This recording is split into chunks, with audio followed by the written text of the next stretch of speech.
사람의 행동은 크게 요약하면요, 그 동기가 이익을 얻기 위함이나 아니면 사랑하기 때문입니다. 이것이 다른 여타의 이유들이 있겠지만은 이것의 이유는 무엇인가, 그 이유는 무엇인가 하고 꼭지점으로 올라가 보면은요, 어떤 행동의 이유는 틀림없이 이익에 관한 것이고 어떤 행동의 이유는 틀림없이 사랑에 관한 것입니다. 이 둘 중에서도 이익과 사랑의 비중을 저한테 말해보라고 한다면 조금은 불편하실 수도 있겠지만 거의 90% 이상을 사람은 이익에 의해서 움직인다, 이렇게 말해야 옳은 말일 것입니다. 거의 모든 사람과의 관계의 약 90%가 넘는 말과 행동의 동기는 무엇이 이익이냐라는 것입니다. 이익의 종류는 내가 이 사람과 이런 관계를 맺음으로 혹은 이 일을 함으로써 내가 돈을 벌 수 있느냐, 아니면 뭐 내 지위가 높아질 수 있느냐, 결국 같은 얘기입니다. 내 체면이 높아지느냐, 또 재미와 즐거움을 얻을 수 있느냐, 이런 등등의 이유로 이익의 종류를 요약해 볼 수 있겠습니다. 반대 방향의 얘기도 이익의 얘기를 할 수 있어요. 내가 이 사람의 지시를 따르지 않는다거나 아니면 내가 이 행동을 하지 않았을 때에 얼마만큼의 불이익이 있느냐, 이걸 생각을 하면은 그 불이익을 피하기 위해서 그 사람에게 이렇게 대하고 이런 행동을 하는 것, 이것 역시 이익을 위해서 하는 것이 되겠지요. 사람들은 모두 그렇게 자기 이익을 위해서 말하고 행동하며 살아갑니다. 여러분, 그런 관계 속에서 사람들이 공통적으로 바라는 이익, 돈으로 대표할 수 있겠잖아요. 그 돈을 많이 차지하는 사람은, 돈을 많이 벌거나 즉 다른 사람들이 바라는 것을 많이 소유한 사람들은 권력을 차지하게 됩니다. 권력, 자기가 소유한 것이 많게 되면은 다른 사람의 이익을 자기가 조절할 수 있게 되는 것이죠. 내가 직원들에게 월급을 주는 사장이라고 얘기해 봅시다. 그러면 자기가 가진 돈으로 직원들의 평가 기준을 정해가지고 직원들의 이익을 내가 결정할 수 있게 됩니다. 그렇죠? 회사의 이익에 따라서 해고도 가능합니다. 이게 권력입니다. 이게 권력이죠. 그렇게 권력을 가지게 된 사람들은요, 여러분, 세계의 인문학을 모두 다 조사를 한번 해보십시오. 권력을 가진 사람은 반드시 권력에 취하게 되어 있습니다. 권력에 취하게 되어 있습니다. 술을 왜 마십니까? 취하기 위해서입니다. 여러분, 권력에 취한 사람은 반드시 자기보다 낮은 권력을 가진 사람에게 폭력을 행사하게 되어 있습니다. 이게 인간의 본성입니다. 권력은 그 바탕에 반드시 폭력을 감추고 있습니다. 여러분, 다윗이 자기가 마침내 왕이 되었다고 생각하면서 자기 권력을 확인하고 자기 권력에 취한 때가 어느 때라고 생각되십니까? 다윗의 평생에 그의 인생의 전반전과 후반전으로 저에게 나누어 보라고 한다면요,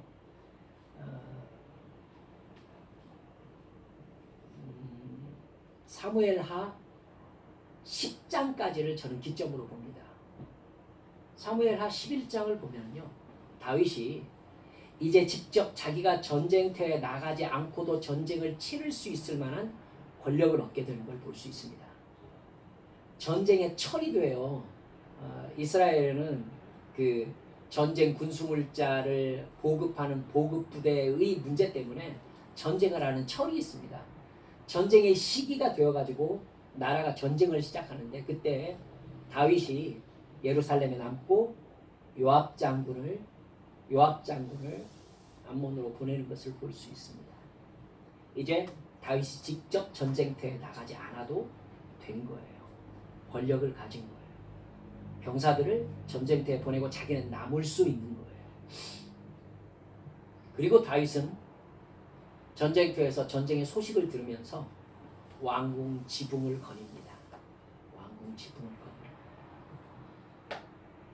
왕궁 지붕을 거닌다는 말이 무슨 뜻이죠? 아시겠죠? 여러분, 시온산 위에 예루살렘 성이 서 있습니다. 예루살렘 성에서 가장 높은 곳에 다윗 궁전이 있습니다. 그 궁전의 지붕에 올라간다는 것은 무슨 의미입니까? 자기가 다스리는 세계를 내려다보는 시각입니다. 내려다봅니다. 다윗의 마음에 무슨 생각이 들었는지 여러분 아시겠죠?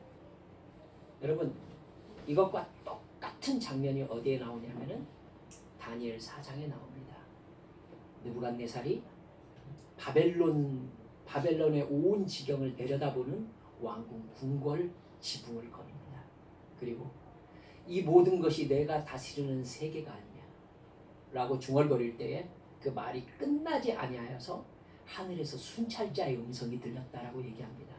느부갓네살아, 네가 그렇게 교만하게 하나님에게 영광을 돌리지 않냐고 너에게 영광을 돌리니? 말을 바꿔볼까요? 네가 권력에 취하니? 네 권력이라고 생각하니? 너의 영광이 너에게서 떠났느니라. 네가 짐승의 마음을 받아 7대를 지나리라. 그래서 느부갓네살이 7년 동안 소처럼 풀을 먹고 독수리처럼 밤이슬에 머리털이 젖었다라고 이야기하고 있습니다. 다윗이 똑같은 마음인 거죠. 다윗이기 때문에 그렇게 얘기하지 않은 겁니다. 다윗이 지붕을 그렇게 거니라. 여러분, 그때 그의 눈에 띄었던 것이 무엇입니까? 밧세바의 알몸이었습니다. 그래서 다윗은 즉시 밧세바를 불러오고 밧세바를 강제로 범합니다. 그리고 그 일이 탈로 날까봐 밧세바의 남편 우리아를 교묘한 수법을 써가지고 심지어 우리아를 죽여라라는 편지를 우리아 손에 들려서 요압 장군에게 보내서 우리아를 살해합니다. 여러분, 다윗 맞습니까? 여러분, 이전의 다윗과 이후의 다윗은 다른 다윗입니다. 이 모습이 어느 때의 제정신을 차린 모습으로 등장하느냐면 솔로몬에게 성전을 지어라 라고 얘기를 하고 모든 백성들이 그 자기의 가진 것을 하나님께 바쳤을 때에 다윗이 그 모든 바친 것들을 보면서 하나님께 이렇게 고백하는 모습에서 정상으로 돌아온 모습이 드러나는데요.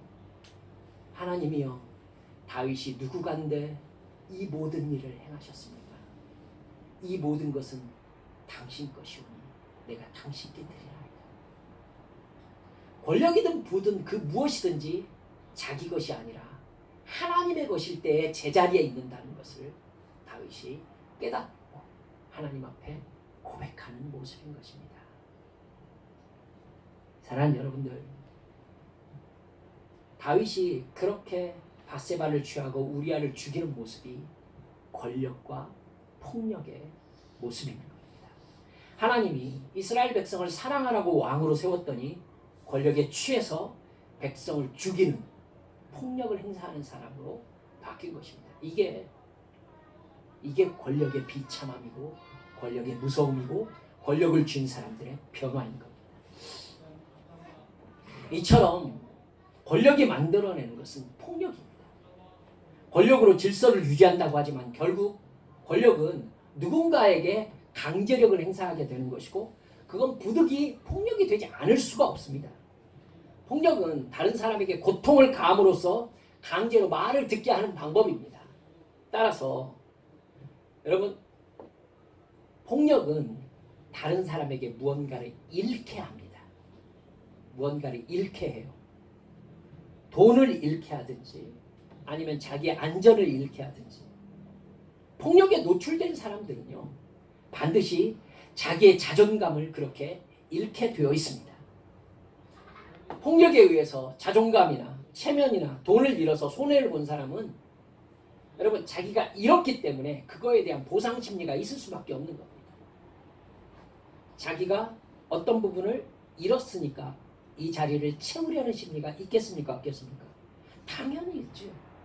그러면 이 사람은 자기가 권력과 폭력에 의해서 빼앗겼으니까 이 빼앗긴 것을 어떤 방법으로 채우려고 할까요? 자기의 권력과 폭력이 통하는 대상을 이제 찾으려고 하겠죠. 그래서 그 사람에게 내가 받은 권력과 폭력을 행사함으로 내가 잃은 것을 채우려고 하는 심리가 자연스럽게 작동하게 되는 거죠. 여러분, 이게 바로 권력과 폭력의 악순환입니다. 권력과 폭력이 아닌 방법으로 인간성과 질서를 유지할 수 있는 유일한 방법이 뭘까요? 사랑입니다. 사랑입니다. 맨 처음 말씀드렸죠. 결국 이익이 추구하는 질서 유지의 방법은 권력입니다. 그리고 권력의 결과는 폭력으로 질서를 유지하는 거죠. 근데 10%도 되지 않는 사랑에 의해서 질서와 인간성이 유지되는 방법이 있습니다. 권력과 폭력은 다른 사람에게 잃게 하는 강제성을 행사하지만요, 사랑은 다른 사람에게 얻게 합니다. 자존감을 얻게 하고 사랑의 욕구를 채워주고 인정받고 싶은 마음을 채워줍니다. 그러면 사랑을 받은 사람은요, 자기가 받은 사랑에 대해서 감사하고 다른 사람에게 사랑을 베풀 수 있는 마음이 생겨납니다. 여러분, 제가 얼마 살지 않았습니다만은 이 살다 보니까 느끼는 게 그거예요. 자기 안에 없는 사랑을 다른 사람에게 줄 수 없습니다. 사람은 그게 안 돼요. 나에게 사랑이 있어서 그 사랑이 나에게 넘쳐날 때 다른 사람에게 흘러가요. 넘칠 때 흘러갑니다. 여러분, 다른 사람에게 하는 사랑을 도리라고 얘기할 때요, 도리라고 얘기를 하면 분명히 나는 다른 사람에게도 뭐라고 얘기하게 됩니까? 도리를 지켜라 라고 얘기하는 사람이 됩니다. 아시죠? 내가 사랑이 아니라 도리를 다하는 마음으로 누군가에게 뭔가를 했을 때에 나보다 하위 권력자에게 너는 나에게 도리를 다해야 한다 라고 얘기하는 사람이 되는 겁니다. 여러분, 이건 역시 도리를 빙자한 폭력입니다. 아닙니까? 여러분, 이것의 악순환을 깰 수 있는 유일한 방법은요, 나에게 사랑이 넘쳐나서 다른 사람에게 흘러가는 사랑의 선순환으로만 가능합니다. 주님께서 우리에게 너는 하나님을 사랑하고 이웃을 사랑해라 라고 얘기하는 것은 도리나 교를 가르치는 게 아닙니다. 그게 아니라 너는 누구다? 1만 달란트를 탕감받은 사랑을 받은 사람이다. 그러므로 내가 너에게 준 사랑은 너에게서 넘친다. 그러므로 너에게서 넘치는 사랑이 다른 사람에게 흘러가는 것은 당연하다. 네가 1만 달란트를 탕감받은 사랑을 받았으니 너에게서 흘러간 사랑이 100데나리온을 탕감해 주는 것은 너무나도 당연한 일이다 라고 말씀하시는 것이 하나님의 말씀인 것입니다. 근데 1만 달란트 탕감받은 사람은 그걸 사랑으로 해석하지 않고 무엇으로 해석했어요? 횡재로 해석을 했어요. 횡재는 나에게서 끝납니다. 그러니까 1만 달란트의 횡재를 받았으니 이 횡재를, 이 부담을 떨궈버리고 나의 100데나리온을 마저 채우겠다 라는 마음을 가지게 된 거죠. 사랑하는 여러분들, 사랑은 사랑으로만 채워지고 사랑으로 채워진 넘치는 마음만 다른 사람에게 사랑을 베푸는 사랑의 선순환이 일어납니다. 여러분, 그것을 가장 정확하게 배울 수 있는 곳이 저는 가정이라고 생각합니다. 가정에 사랑이 넘치면 가족 구성원들이 마땅히 지켜야 될 질서는 저절로 유지됩니다. 아버지가 아버지로서 아내와 자녀들에게 사랑과 배려를 베풀면, 즉 자신의 권력이 아니라 희생으로 가족들에게 대하면 사랑의 순환이 일어납니다. 아내가 그 사랑을 받으면서 행복해지고 자녀들이 그 사랑을 받으면서 행복해집니다. 사랑을 받고 행복해지면 아내와 자녀들끼리도 사랑과 희생을 베풉니다. 이렇게 사랑은 사랑의 순환을 낳습니다. 가족 이외의 다른 사람에게도 사랑을 베풀 수 있는 그러한 넘침이 일어나는 것입니다. 다윗이 목숨을 걸고 자기를 따르는 사람들을 지켜냈을 때 다윗을 따랐던 그 사람들이 다윗을 위하여 목숨을 다하는 선순환이 일어나는 것과 같다고 이야기할 수 있을 것입니다. 그러나 아버지나 어머니가 서로 사랑하지 않냐고 권력을 잡으려고 하는 가정이 실제로 있더라고요. 권력을 잡으려고. 그래서 자기 마음대로 가정에서 자기 마음대로 행동하려는 자기 왕국이라고 생각하는 사람들이 있더라고요. 우리나라 남자들은 유명한 가정의 권력자죠. 근데 요즘은 여성들도 많다는 얘기를 제가 듣고 있습니다. 여러분, 그냥 제가 편리하게 아버지 입장으로서 아버지가 뒤집어 쓰겠습니다. 여러분, 아버지가 돈이나 힘을 가진 사람이 이 사랑이 아니라 자기가 가진 돈과 힘으로 다른 가족의 이익을 조정하면서 자기 뜻에 복종하게 만들 때에는요, 아버지는 사랑을 베푸는 사람이 아니라 권력자가 되는 겁니다. 그렇게 아버지가 가정의 권력자가 될 때에 아버지는 가족에게 반드시 폭력을 휘두릅니다. 당연한 거라니까요. 권력의 배경에는 폭력이 있어요.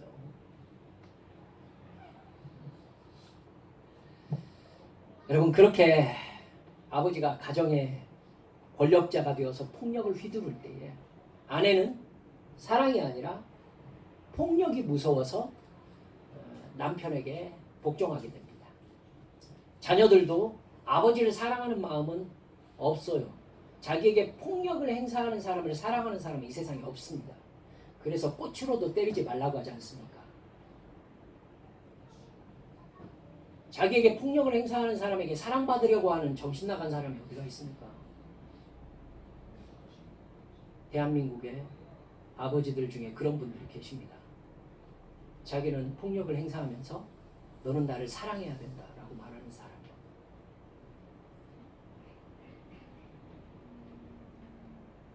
저 화난 거 아닙니다.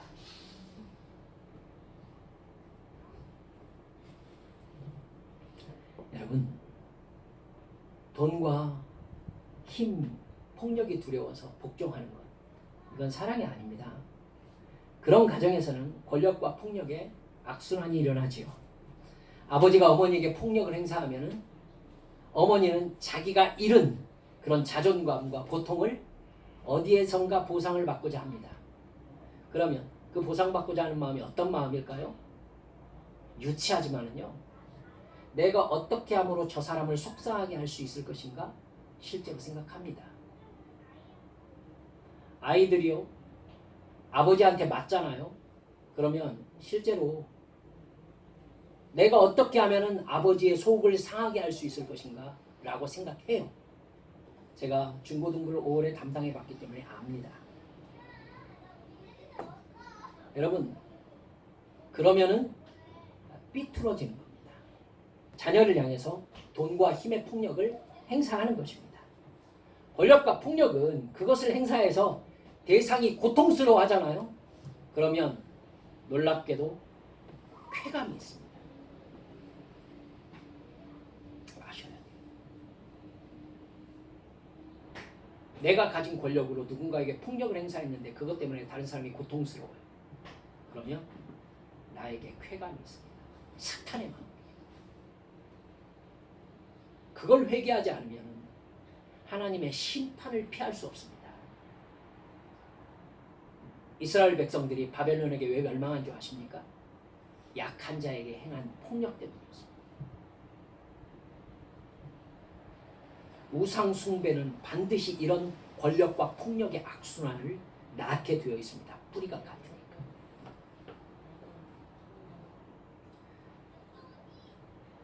인정합시다. 아시겠죠? 인정하시자고요. 우리가 폭력을 행사했을 때 그 폭력에 의해서 고통스러워하면 나는 쾌감을 느끼는 아주 사악한 마음이 내 안에 자리 잡고 있다. 그런 가정에서 가장 크게 자존감이 무너지고 고통스러운 사람은요, 돈도 없고 힘도 없는 자녀들입니다. 사람은 사랑과 격려를 받으면서, 즉 얻어가면서 자신을 세워갑니다. 여러분, 이 말이 심각한 이야기라는 거 아셔야 돼요. 자신을 세워갈 때 얘를 바르게 한답시고 내가 회초리를 때리잖아요. 그러면 얘는 잃는다고 생각한다고요. 잃는다고. 이름으로서는 자신이 세워지지 않아요. 이름으로는 자신이 세워지지 않는다고요. 사랑을 받고 배려를 받고 아낌을 받아서 얻을 때에 그 사람이 자신으로 세워지는 거예요. 아시겠죠? 옳고 그름의 분명한 기준을 따라서 그런 행동을 했을 때 그것이 왜 틀린 행동인지 이유를 듣고 사랑의 교육을 받고 옳은 행동을 했을 때에 사랑받고 격려받아야 내가 어떤 사람이 될 것인지를 스스로 결정하며 그쪽으로 자라나는 겁니다. 이게 어둠이에요. 어둠.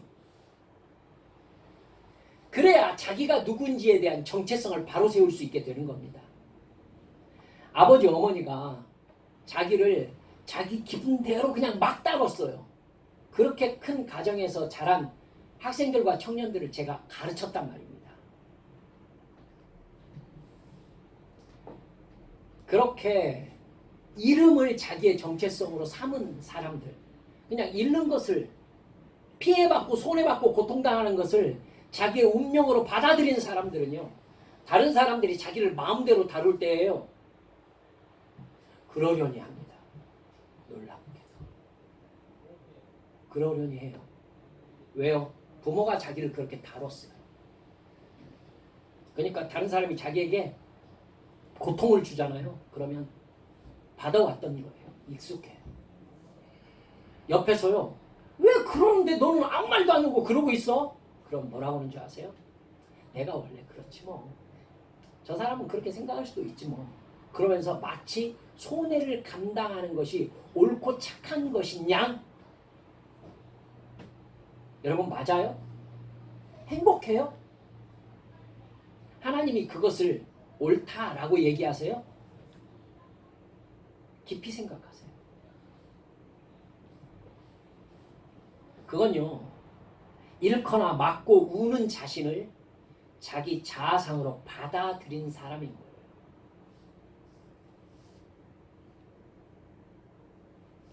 어렸을 때 제가 많이 울었어요. 맞고 울었어요.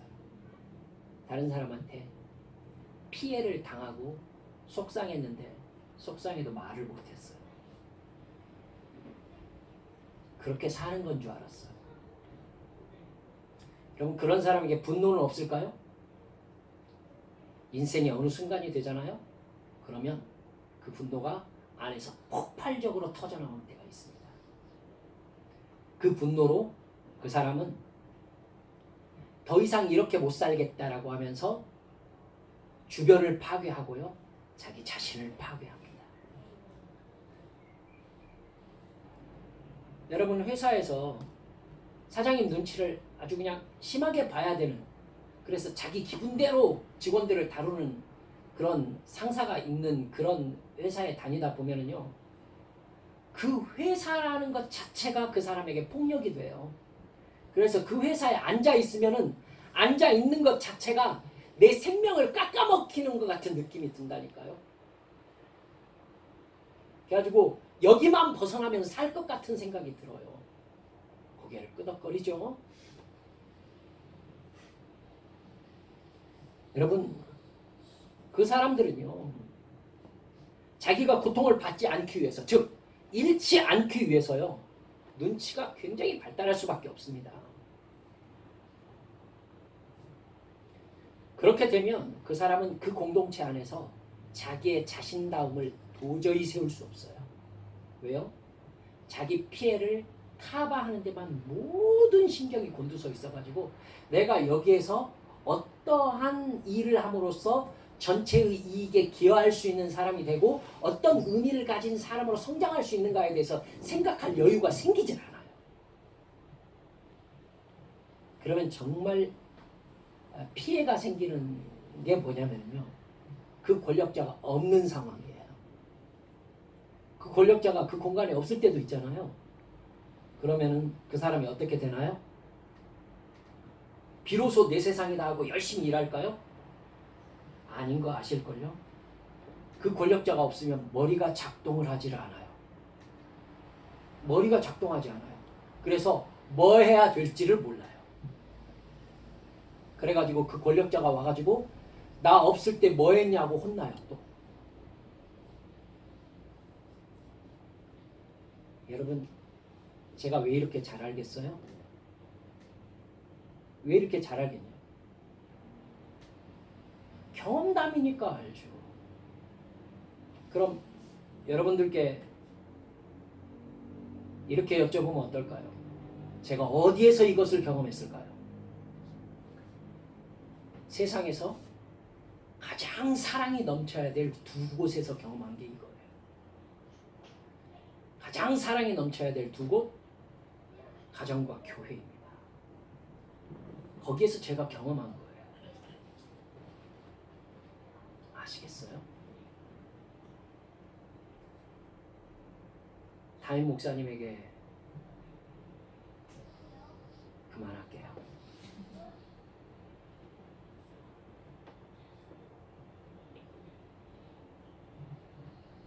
사랑과 배를 얻으며 자아를 세워간 사람과 권력과 폭력 속에서 자아를 잃으며 살아온 사람은요, 하나님을 대하는 모습이 달라요.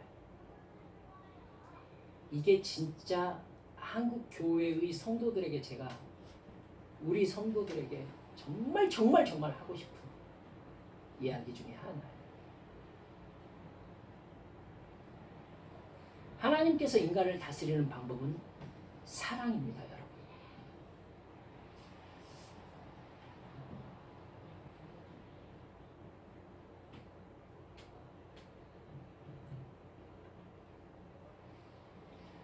제발 그것을 믿으시기 바랍니다. 하나님이 우리를 통치하시고 다스리는 방법은 사랑이에요. 하나님의 주권은 권력과 폭력이 아니에요. 하나님의 주권은 사랑으로 작동해요. 이걸 믿으셔야 해요. 근데 제가 경험한 그 큰 교회들에서 하나님의 사랑의 작동 에너지가 권력이라는 것을 제가 발견했어요. 그건 사실이 아니었어요. 하나님의 사랑이 얼마나 크냐면 하나님인 자기 아들을 인간으로 만들어서 이 세상에 보내셨을 뿐만 아니라 인간을 대신해서 십자가에 못 박혀 물과 피를 다 쏟아 흘려주면서 그러면서 죽게 하셨어요. 하나님은 인간에게 끊임없이 하나님이 사랑의 하나님이라는 걸 가르쳐 주셨어요. 제자들 중에서도 그걸 유독 깊이 느꼈던 요한 사도는 요한 1, 2, 3서에서 하나님은 사랑이시라고 계속해서 강조하고 계세요. 하나님이 구약의 말씀을 통해서 지키라고 했던 모든 말씀은 그걸 지킴으로써 하나님과 사랑의 관계를 맺어야 사탄의 노예에서 벗어나 하나님의 자녀가 될 수 있기 때문이었어요. 그러니까 하나님이 구약 성경의 말씀을 통해서 이걸 지켜라 저걸 지켜라 이걸 해야 된다라고 하는 것은 모두 다 하나님의 사랑을 받는 통로로서 말씀하신 것이었어요. 힘들고 어려운 게 아니었어요. 하나님을 섬기고 하나님께 예배하고 하나님께 제사하는 것이 너무나 복잡하고 1년 내내 제사만 해야 됩니까? 이렇게 따질 만한 일이었나요? 아니었어요. 아니었어요. 하나님은 사람 귀찮게 하는 거 싫어하세요. 근데 이스라엘 백성들은 하나님의 사랑을 노예 근성이 있어가지고 권력으로 이해했어요. 그래서 하나님의 권력이 모두 이익을 나눠주는 대로 작동한다라고 생각했어요. 이스라엘 백성들은 하나님이 준 것보다 더 많이 가지고 싶었어요. 하나님이 나눠주시는 것보다 저 옆 사람보다 더 많이 가지고 싶었어요. 하나님은 그거 아니다. 그게 아니라 너는 너의 동족을 고아와 과부와 가난한 자와 나그네를 사랑하며 베푸는 삶을 살아야 된다. 아니, 그게 싫었어요. 그게 싫었어요. 그래서 결국 그들은 바알을 섬기기 시작했어요. 왜요? 바알은 자기에게 잘하는 자에게 더 많이 주겠다고 했기 때문에 그래요. 자기에게 잘하는 자에게 더 많이 주겠다. 하나님은 너에게 준 것을 네가 움켜쥐지 말고 고아와 과부와 가난한 자와 나그네에게 나누어 주어라. 그러면 내가 너를 플로워로 삼겠다. 하나님께서 내게 주셔서 나에게 넘침으로 이웃에게 흘러가게 하는 것. 이스라엘 백성들은 뭐 하고 싶었어요? 하나님이 나에게 주신 것이 나한테 흘러넘치지 못하도록 창고를 어마어마하게 크게 짓고 싶었어요. 그러니까 바알을 숭배하는 거예요. 사랑하는 여러분들, 지금 우리들에게 주의를 지켜서 예배해라, 기도해라, 성경을 읽어라, 말씀에 순종해라, 고아와 과부와 가난한 자와 나그네를 도와라, 복음을 전해라, 이 모든 말씀들 여러분 지키기 너무너무 힘들어요? 이것 때문에 부담스러워서 도무지 살 수가 없어요? 모두 다 하나님과 사랑의 관계 안에 사는 증거들로서 하나님의 사랑을 받는 통로로서 우리에게 주신 거예요. 하나님을 사랑하는 사랑의 관계의 통로로서 우리에게 주신 거예요. 근데 싫어해요. 기도하기 싫어해요. 예배 시간에 하나님께 집중하기 싫어해요. 복음을 전하는 거 싫어해요. 왜요? 왜? 하나님과의 관계를 사랑의 관계로가 아니라 이익의 관계, 따라서 권력과 폭력의 관계로 너무나 익숙하게 이해하고 있기 때문에 그래요. 하나님의 말씀들이 하나님의 사랑으로가 아니라 명령으로 들리기 때문에 그래요. 권력자의 지시로 들리기 때문에 그래요. 그러니까 하기 싫어요. 사랑하는 여러분들, 권력과 폭력 속에서 삐뚤어지고 자아를 잃은 사람으로 자란 사람, 어찌 보면 사탄의 유혹에 빠져서 죄인이 되어버린 모든 인간들은요, 하나님을 권력자로 인식합니다. 그 마음이 우리들에게도 있어요. 저에게도 있다고요. 이 세상을 권력의 구조로 이해하는 사람들에게 하나님은 완전히 슈퍼갑이에요. 하나님보다 높은 갑이 어디가 있어요, 이 세상에? 이 세상을 만드셨죠. 그럼 이 세상의 주인이네요. 여러분, 삼성 회장이 주인이 아니에요. 하나님이 주인이라고 지금 성경은 선포하고 있잖아요. 이 세상의 모든 소유가 하나님의 것이에요.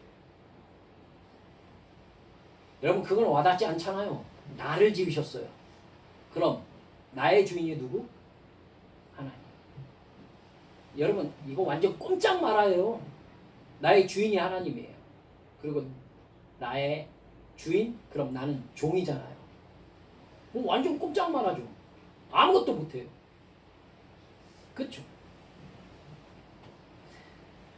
그분의 말씀에 순종해야 합니다. 순종하지 않았을 때는요, 영원한 지옥불이 기다리고 있습니다. 영원한 지옥불을 가지고 있어. 하나님이 가지고 계신 결정적인 카드예요. 지옥불에다 집어넣어요. 슈퍼갑 중에 슈퍼갑이 이런 슈퍼갑이 없죠. 얼마나 공포스러운 존재입니까? 완벽한 권력과 완벽한 폭력을 휘두를 수 있는 신이 하나님이 되는 겁니다. 그래서 세상 모든 사람들은 하나님은 없다고 말하고 싶어요. 왜 없다고 하고 싶어 할까요? 전지전능한 신은 전지전능함을 권력으로 사용하기 때문에 그렇죠. 그렇게 이해하기 때문에 그런 신이 없어야 자기가 자기 마음대로 살 수 있을 거 아니겠습니까? 그러나 교회를 다니면서 부득이 하나님이 있다고 알게 된 사람 중에 하나님을 사랑의 하나님으로 만나지 못하고 결국 권력의 체계로 만난 사람, 즉 하나님을 슈퍼갑으로 인식한 사람들은요, 하나님의 모든 행동을 말은 사랑이지만 그 안에 권력과 폭력으로 실제로는 다스리고 있다고 생각합니다. 완전히 순종할 수밖에 없죠. 그분에게서 살아남으려면 어떻게 해야 됩니까? 주일 예배를 드려야 됩니다. 기도와 온갖 종류의 종교 행위와 순종을 바쳐야 합니다. 따라서 여러분, 우리가 안 그런지 점검해 보세요. 그 사람이 하는 기도나 주일 성수, 예배나 여러분 순종 등이 하나님이라는 슈퍼갑이 가진 지옥이라는 그 최고의 협박, 고난이나 실패라는 그 형벌의 협박, 이 협박에서 어쩔 수 없이 을이 자기를 보호하는 조치가 되는 거예요.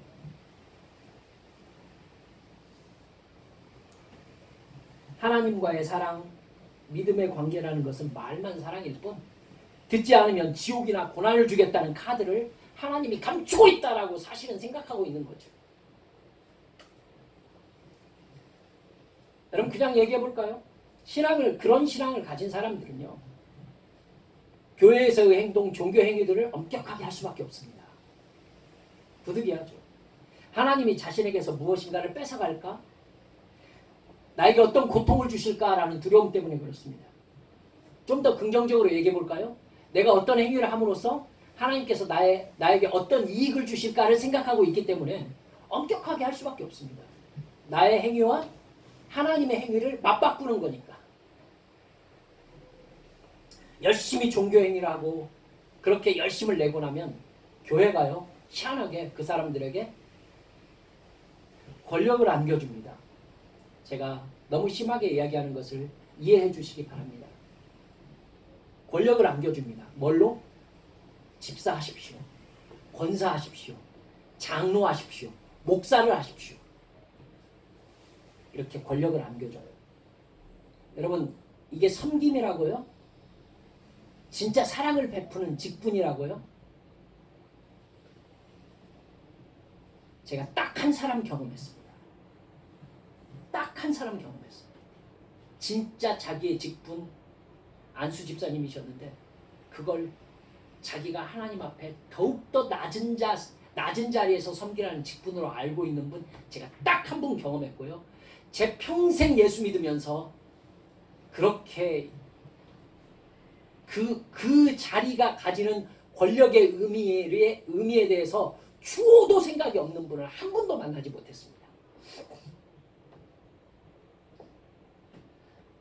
그렇게 해가지고 어떤 종류의 권력을 가지게 된 사람들은요, 자기가 그 권력을 얻었던 그것을 가지고 다른 사람을 판단하고 정죄하기 시작합니다. 당신 그런 식으로 생활하면 하나님께서 벌 줘. 당신 그렇게 신앙생활하면 하나님께서 축복 안 해줘. 누가 제일 많이 하는 소리입니까? 목사가 제일 많이 하는 소리입니다.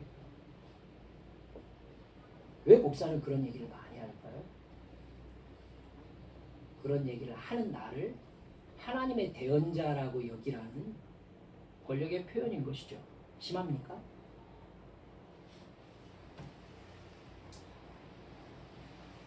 율법은 주님께서 십자가로 폐하셨습니다. 그런데 교회가 질서 유지라는 명목으로 권력 체계를 세우고 그 권력에 따른 일정한 율법을 다시 만들어냅니다. 그리고 그것을 지켜야 교회 안에서 발언권이 있고 회원권이 생기고 여타의 어떤 공동체 생활이 가능한 것이 되는 것이죠. 여러분, 이 모습이 바로 권력에 취했던 다윗의 모습입니다.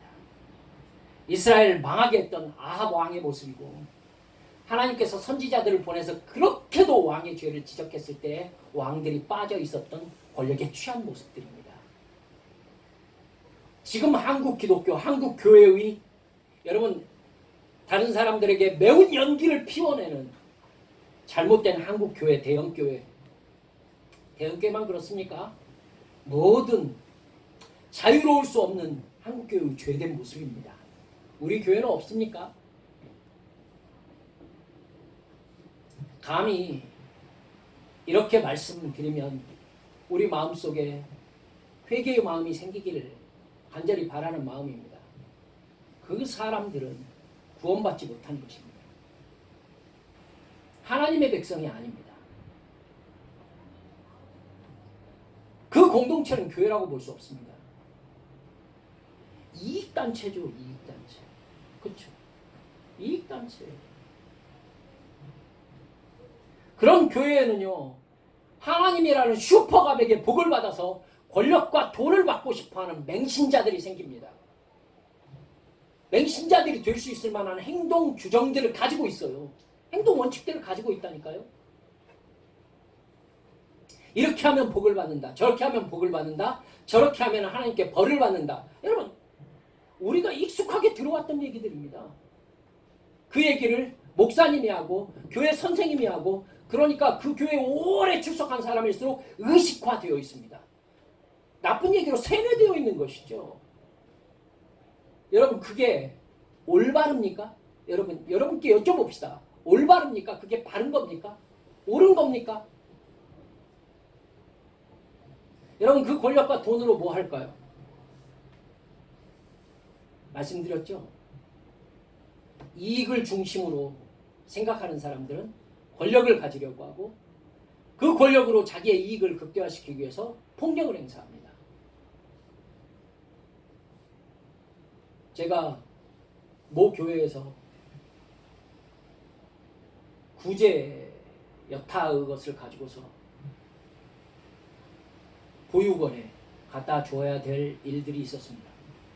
갖다 주고 성도들과 혹은 청년들과 같이 갖다 주고 이렇게 갖다 주었습니다. 그리고 그 보육원 있는 분들하고 같이 노래하고 찬송하고 여러분, 혹시 경험이 있으십니까? 보육원에 가가지고요, 이렇게 그 보육원에 봉사를 하고 먹을 것과 선물들을 갖다 주면서 어떤 교회에서 와가지고 이렇게 순서를 할 때 그 보육원 사람들이 전부 앉아가지고는 순서를 따라서 하잖아요. 기가 막히게 잘합니다. 찬송 어마어마하게 잘해요. 뭐 몇 장 찬송 딱 부르면요, 박수 치면서 막 이러면서 정말 잘해요. 얼마나 은혜스러운지 몰라요. 왜요? 너무너무 많이 한 거예요. 너무너무 많이 한 거예요. 그리고 제가 말도 안 했는데요, 그 예배가 다 끝나면은요, 보육원 선생님이 뭐라고 합니까? 자, 전부 바깥으로 나오세요. 사진 찍습니다. 이렇게 얘기합니다.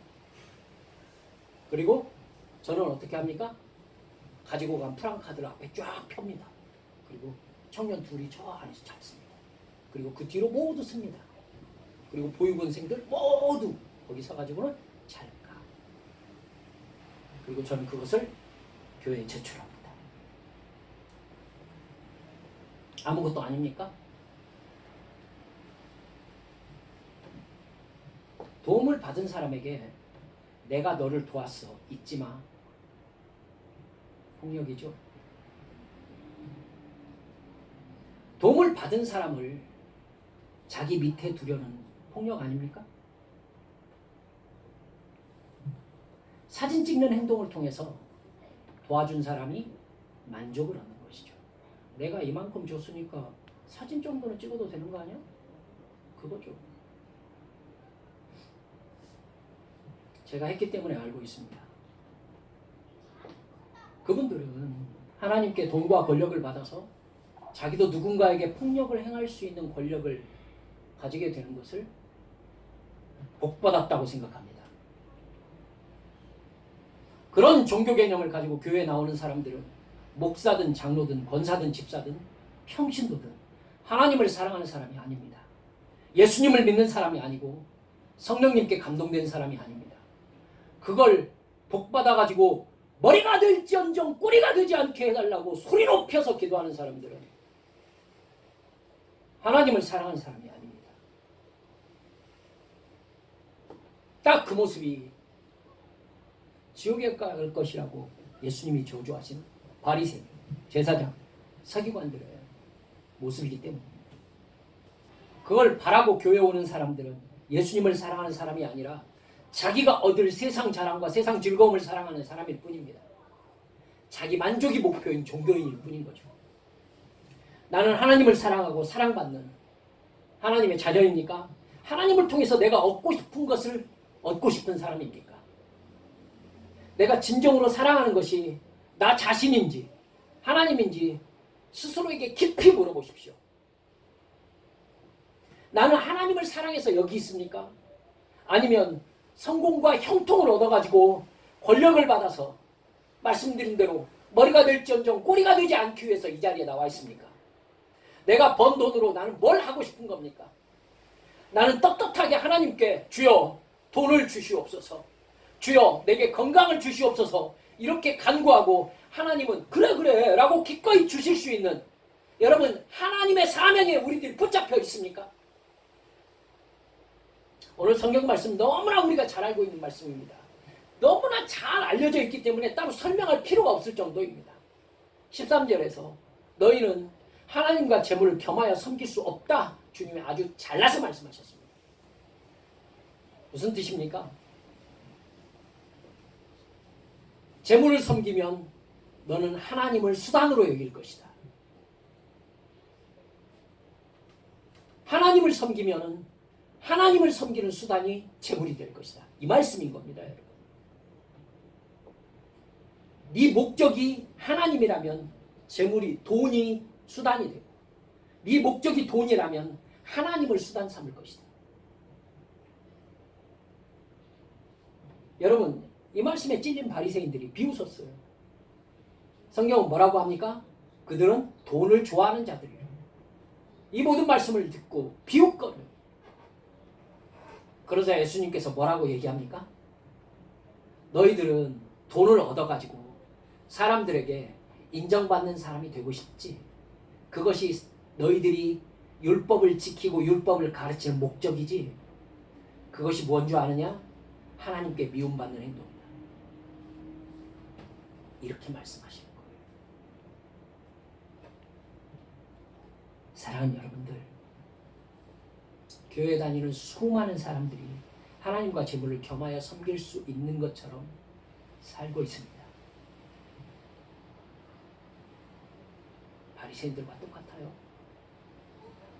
하나님의 율법을 자기 이익을 위한 수단으로 사용하는 것이죠. 그들은 율법을 사랑하는 사람들이 아니라 돈을 사랑하는 사람들이었습니다. 하나님을 돈 버는 수단, 권력의 수단으로 삼았습니다. 돈과 권력을 가지지 않은 사람들을 율법으로 꽁꽁 묶어서 맹신자로 만들었습니다. 예수님은 그들에게 너희들은 지옥으로 떨어질 것이라고 아주 그냥 대놓고 말씀하셨어요. 말씀을 맺습니다. 우리의 예배와 기도와 헌금과 순종, 이것이 투자가 아니기를 주님의 이름으로 축원합니다. 하나님을 사랑하는 나의 가장 순수한 고백이어야 합니다. 내 이익을 얻기 위한 방법으로 생각하고 있다면 나는 그것을 통해서 권력을 얻어서 폭력을 행사하는 악한 사람으로 교회에 다니고 있는 거예요. 그러면 안 됩니다. 교회도 사람 사는 곳이라고 합리화시키지 마세요. 하나님은 적어도 우리 교회에서는 하나님은 지옥의 카드를 들고 있는 권력자가 아니라 복의 카드를 들고 있는 유혹자가 아니라 이 모든 것을 사랑으로 다스리고 사랑으로 구원하시고 가장 낮은 자리, 가장 고통스러워하는 사람들을 그 넓은 품으로 그냥 끌어안아 주시는 사랑의 하나님이신 것을. 그래서 우리는 서로를 향해서 가장 낮은 자리에서 예수님 닮은 사랑으로 섬기는 것이 마땅한 1만 달란트 탕감받은 사람인 것을 한순간도 잊지 않으시는 우리 믿음의 식구들 모두 되어주시기를 주 예수님의 이름으로 축원합니다.